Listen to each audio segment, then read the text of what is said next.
कोल्हापुरातील सुप्रसिद्ध डॉक्टर वळसंकर यांच्या आत्महत्येचं प्रकरणाला आता आणखी वेगळं वळण मिळत असताना मुसळे यांनी आपल्या जामिनाचा अर्ज न्यायालयाकडे सादर केला होता, पण त्यांच्या जामीन अर्जाला न्यायालयाकडून विरोध करण्यात आला.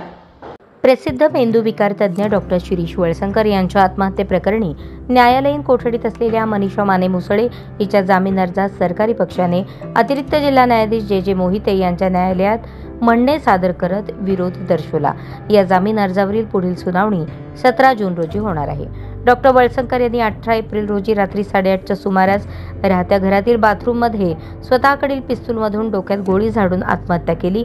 यानंतर या प्रकरणी सदर बाजार पोलीस ठाण्यात त्यांचा मुलगा डॉक्टर अश्विन वळसंकर यांच्या फिर्यादीनुसार रुग्णालयातील महिला कर्मचाऱ्याविरुद्ध गुन्हा दाखल करण्यात आला. पोलिसांनी हॉस्पिटलमधील महिला कर्मचारी मनीषा मुसळे माने हिला या प्रकरणी अटक केली असून सध्या ती न्यायालयीन कोठडीत जेलमध्ये आहे. मनीषा माने मुसळे हिने जिल्हा न्यायालयात जामिनासाठी अर्ज दाखल केला असून त्याची सुनावणी अतिरिक्त जिल्हा न्यायाधीश जे मोहिते यांच्यासमोर सुरू आहे. सरकारी पक्षाने न्यायालयात लेखी म्हणणे सादर करून मनीषा माने मुसळेच्या जामीन अर्जास विरोध केला. FIR मध्ये शवविच्छेदनावेळी सुसाईड नोट मिळाली असे असून गोळी मारून जखमी अवस्थेत वळसंकर हॉस्पिटलमध्ये नेण्यात आले होते. तिथे संबंधित डॉक्टरांनी त्यांच्या अंगावरील कपडे काढून साखरे नावाच्या PSIला दिले आणि त्यांनी HC गायकवाड यांच्याकडे दिले. दुसऱ्या दिवशी कपडे जप्ती पंचनामा केला, त्यावेळी चिठ्ठी मिळून आली असे म्हणणे सरकार पक्षाकडून दाखल करण्यात आले.